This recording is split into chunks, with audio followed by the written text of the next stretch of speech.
announced it will suspend DACA. That's President Obama's program that grants special work permits and amnesty from deportation to illegal immigrants who arrived in this country as minors. You might think the move would set off a national debate about immigration, the pros, the cons, how much of it we're going to need going forward.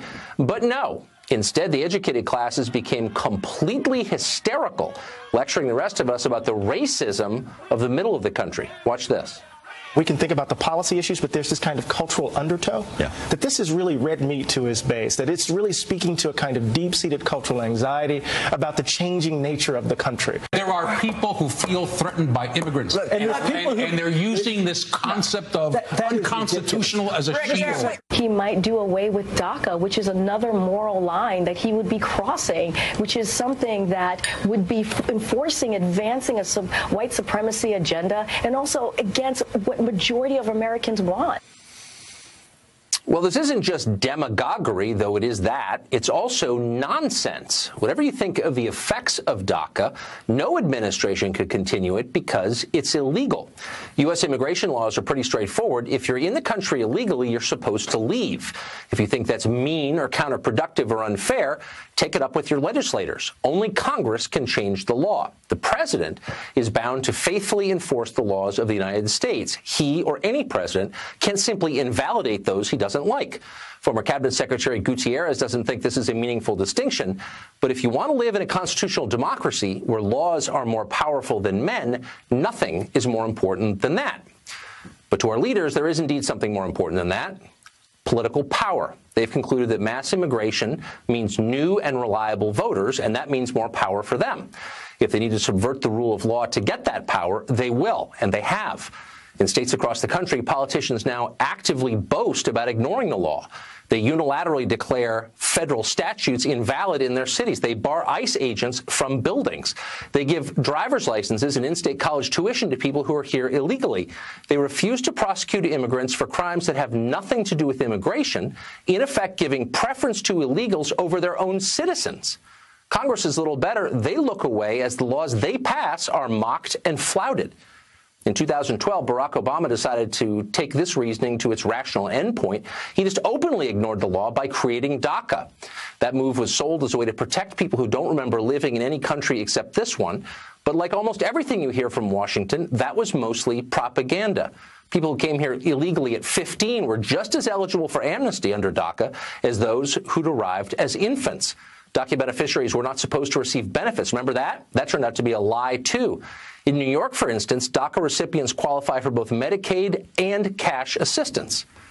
But this isn't simply about DACA. The program was indefensible, but it's just one manifestation of a bigger and much more ominous trend.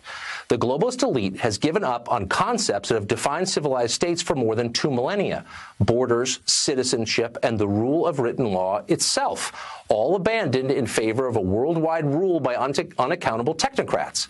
Just today, former Washington Post reporter and proud illegal alien Jose Antonio Vargas posted a picture of his fake Social Security card on Twitter. His fellow clever people applauded. They're not pretending anymore. Watch this. No border, no nation. Deportation. No border, no nation. Deportation. We need to make it clear that immigrants and immigration are here to stay. You're about to graduate into a complex and borderless world. Secretary Clinton said this, take a look, quote, "My dream is a hemispheric common market with open borders sometime in the future." Is that her dream? Is that what she wants? Open borders, an open market? Yeah, Jake, I'm glad you asked it that way, because I don't think we can dignify documents dumped by WikiLeaks. Right, that's fair. Is this document then, is it accurate? Did she tell Brazilian bankers that I have no way of knowing that. I have no way of knowing. Well, you could ask her. Yeah, she did, in fact. By the way, nobody was talking like this 10 years ago, at least in public. This is all happening pretty fast. So it might be worth pausing to think through the consequences of these new attitudes. Borders, laws, citizenship, they're big things to give up, especially when they're done by executive fiat without giving a vote to the masses who have to deal with the actual consequences of these changes. When you refuse to control your borders, you're saying that the country doesn't belong to its people, but to the whole world. When you give away citizenship to anyone who wants it, you're saying that citizenship isn't worth anything. Is that really our position now? Congressman Henry Cuellar is a Democrat from Texas, and he joins us tonight. Congressman, thanks for coming on. Thank you so much. It's been a good time talking to you. So what's your position on this, that the United States should always allow minor illegal immigrants to stay in the country and to get amnesty and then citizenship, or that they should be deported under certain circumstances? Or what are the rules that you're pushing for here? Well, first of all, I don't believe in open borders. I think any country has the responsibility to enforce its laws. No ifs, no buts about it. Number two, the question that we have before is, when we talk about dreamers, are we talking about we have a problem with the implementation of this? Should it be the executive, it should be Congress, or do we have a basic issue with the public policy? In this case, we're not talking about criminals. We're talking about kids. The average age of them were brought over here at the age of 6. They're not 26. The average age, we educated them. So what do we do with those individuals? Do we use prosecutorial discretion to look at those kids? And I think we ought to look at what's in the best interest of the country. Okay, it's a tough question, and nobody's saying it's not a tough question, and that's why we're having this conversation.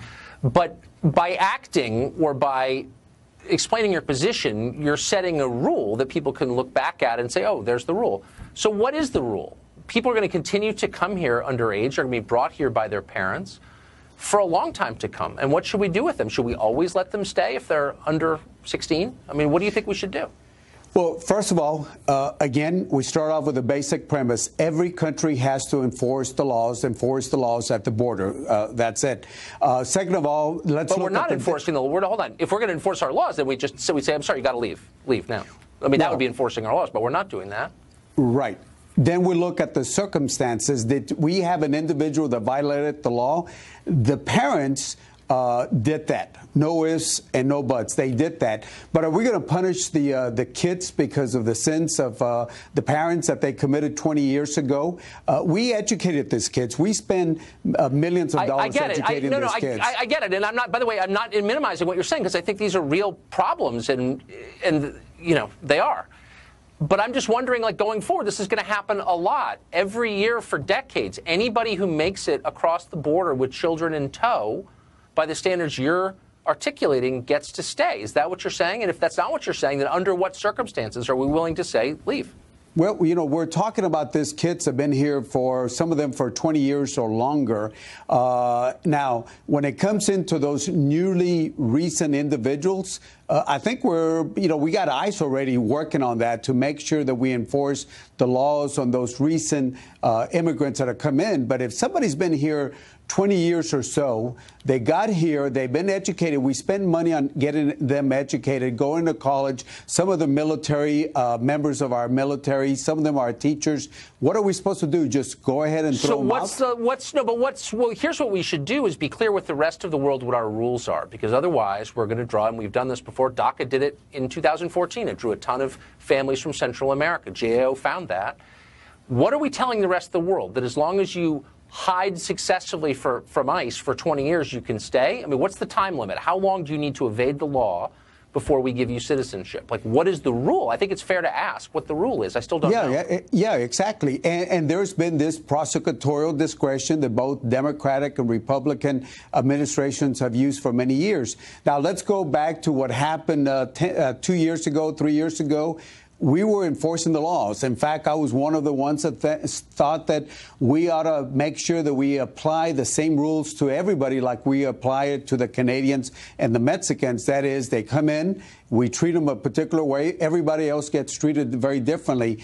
I feel that we ought to enforce the laws. Now, we do have some people here that have been here for a while. So what's in the best interest of the country? Do we just go ahead and kick out individuals that have been here for 20 years that were here because of the sins of their parents? I'm sorry, with respect, you're not answering. Look, I don't think what you're saying is crazy, but you're not answering my question. And you've said three times, I'm for enforcing the laws, but then you're not for enforcing the laws. You're for making exceptions to the laws, as you just explained. Well, again, Tucker, with all respect, I am.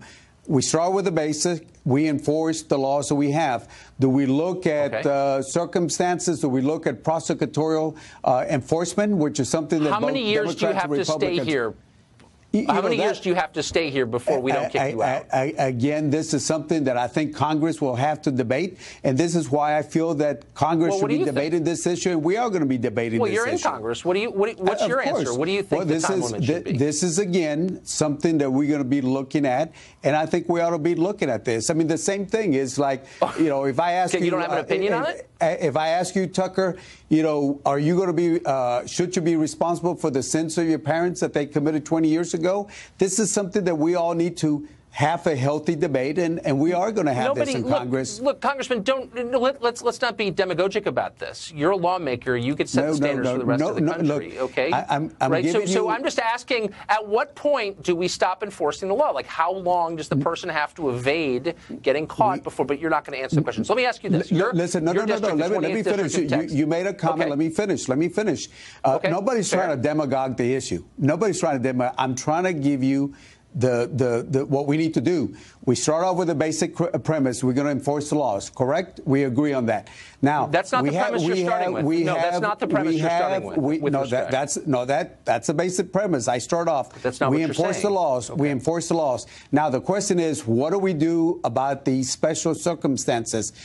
When you look at the law, do we have an issue with? I'm sorry, you're spinning. I've asked you the same question 4 times, which is, at what point do we decide we're not going to enforce these laws that you say we're going to enforce? Nobody's spinning. With all respect, you keep asking the same question. I'm just getting frustrated because you're not. No. You keep asking the same question. You're evading the question. You keep asking the same question. I'm going to give you the same answer. Which is, what's the standard? The rest of the world is watching. They want to know, how do I get past the laws of the United States? If I stay there long enough, then the laws are waived and I get to get government benefits. My kids get in-state tuition. I ultimately get amnesty and become a citizen. That's what you're espousing, and I'm asking, what's the standard? How long do you have to stay here until you get that? And you would answer very quick. You've got 26,000 people unemployed in the 28th District of Texas. You've got an 8% unemployment rate, 3 points higher than your state's unemployment rate. It's pretty high. Why would you want a single job in your district to go to someone here illegally, one of the so-called dreamers, before it went to an American citizen in your district? I don't understand that. Well, it's very simple. And it's the same demagoguery that you're now talking about.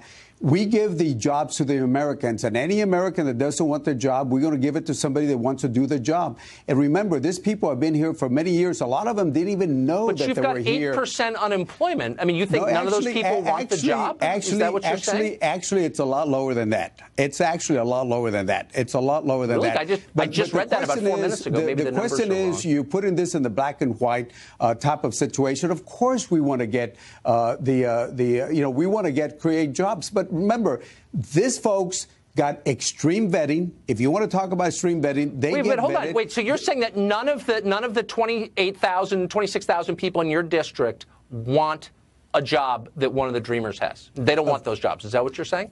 Of course they want the jobs, and of course we're creating jobs. Then why would you be giving preference to someone here illegally over citizens? They're not here. They're not here illegally. They're not here illegally. What we're looking at, of course, we want to create jobs. And those dreamers are helping. They're working. They're military. What are you going to tell one of those dreamers of military that's defending your rights right now? Are you going to tell them, hey, I'm just asking you a question about the unemployment rate in your district. I'm asking you the same thing. I'm for the military. I mean, I don't know.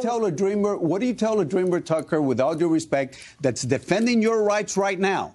Most of them aren't in the military, Congressman. Look, I respect people who are serving our country, no matter where they're from. But I'm not talking about them, as you know. What do you tell them? Well, I would say give preference to the American before the illegal.